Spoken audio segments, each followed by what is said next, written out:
The Quickfit Deluxe Sling is a sling that we use on our passive lifts with a 6-point cradle. That's the loop style cradle, and it's good for about 95% of the resident population.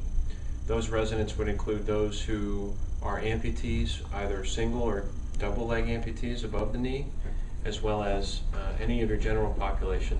The Quickfit Deluxe does not have a head support, so for those who need head support, this would not be the appropriate sling. As with all the other slings in the Hoyer Professional Series line, you'll see that there's a purple tab indicator at the top for the shoulder. This is the tab that goes at the shirt collar for the resident or thereabouts, and one at the bottom as well, which is positioned generally in the tailbone or the coccyx area. Additionally, there's a label, and this is the same label that you'll see on all the slings, but that label has a big arrow which tells you which direction is up or the top of the sling, and also tells you that the label for the sling goes outside or away from the resident or patient. You'll see sizing indicators on the edge, the green in this case meaning a large, and sizing indicators are on the label as well.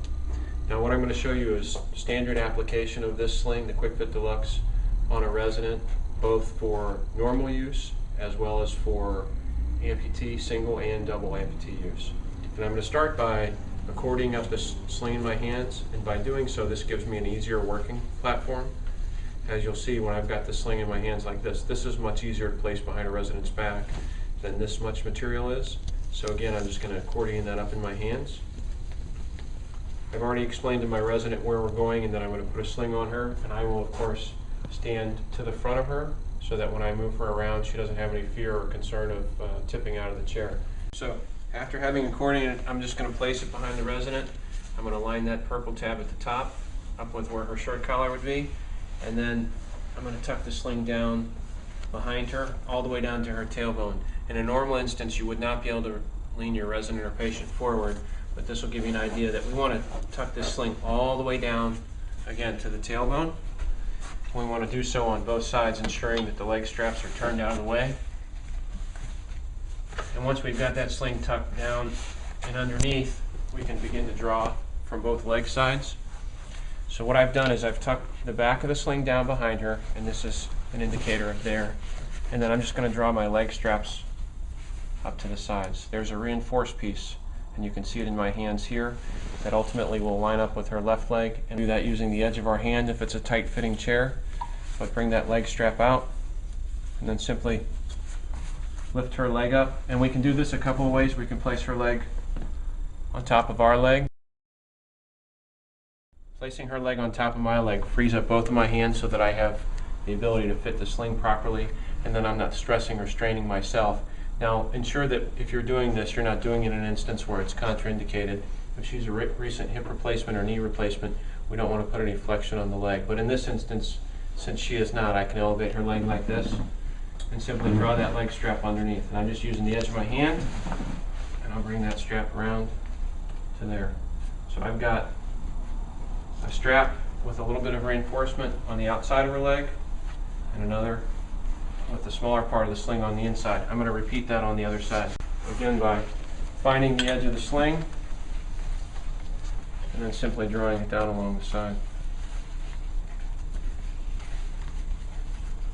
And if you've twisted your straps up, which happens occasionally, you can just work them loose by hand.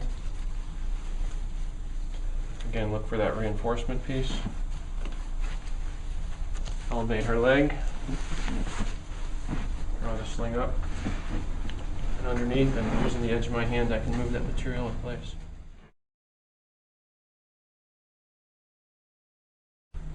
If we were going to use this for a standard application, I would take these two center straps, cross one through the other, and then I would take what started off as the left leg loop, the short loop, and feed the long loop on the right side through it. Do the same on the other side.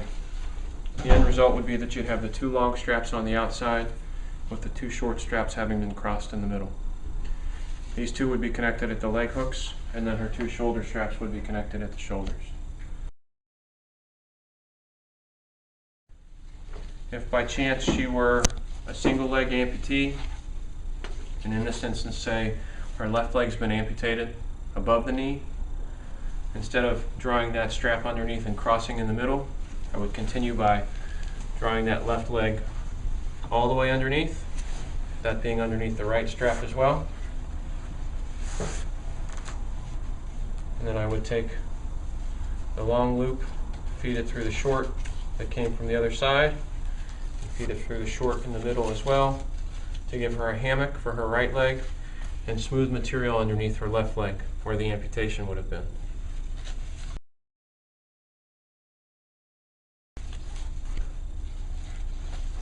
Undoing my straps, if she were a double amputee, I would simply feed both straps across from one side to the other and then cross them up, and this would allow us to have a cradle with nothing in the middle to have to worry about supporting her legs or putting any irritation on the stumps. Removal of the sling is just the same as the others. We'll disconnect our sling straps.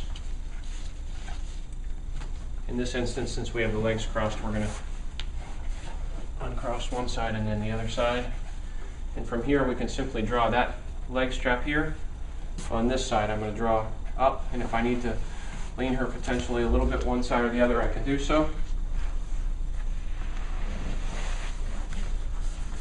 And then remove that sling. Well, that concludes our video podcast, and as always, if you have any questions, please feel free to contact us.